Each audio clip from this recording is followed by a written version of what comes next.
On dit souvent que ses pires ennemis en politique, on les trouve dans son propre parti. Vous allez voir, les Républicains ne font pas exception. Je vous ai fait une sélection des pires coups bas de la campagne pour la primaire. Premier compétiteur à monter sur le ring, François Fillon. Qui imagine un seul instant le général de Gaulle mis en examen ? Vous aurez reconnu l'allusion à Nicolas Sarkozy, mis en examen dans l'affaire Big Malion. Mais rassurez-vous, l'ancien président est loin d'être sans défense. D'ailleurs, c'est lui qui avait tiré le premier.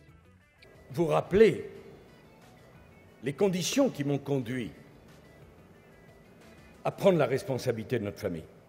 On ne faisait plus d'élections parce qu'elle se terminait devant les tribunaux.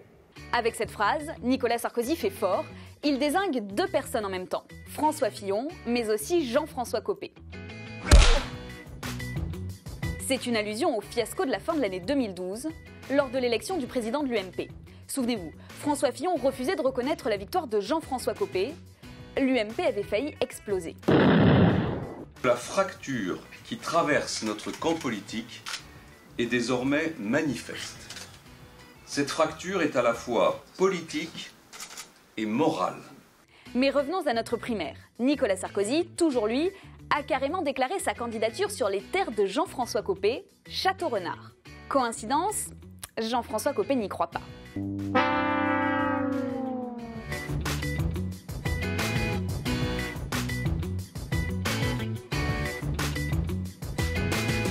De son côté, Alain Juppé critiquait il y a quelques mois la situation de Nicolas Sarkozy, à la fois chef des Républicains et candidat officieux à la primaire. C'est une question morale, en tout cas, ne reprenons pas certaines pratiques du passé où on confondait un peu les choses entre les campagnes électorales et le financement du parti.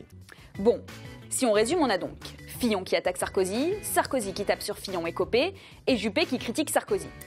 Pour éviter de se retrouver dans cette situation, certains dirigeants des Républicains avaient lancé une charte de bonne conduite, histoire de garantir, je cite, une campagne digne. Et bizarrement, cette charte, on n'en a plus entendu parler. Allez, bonne campagne.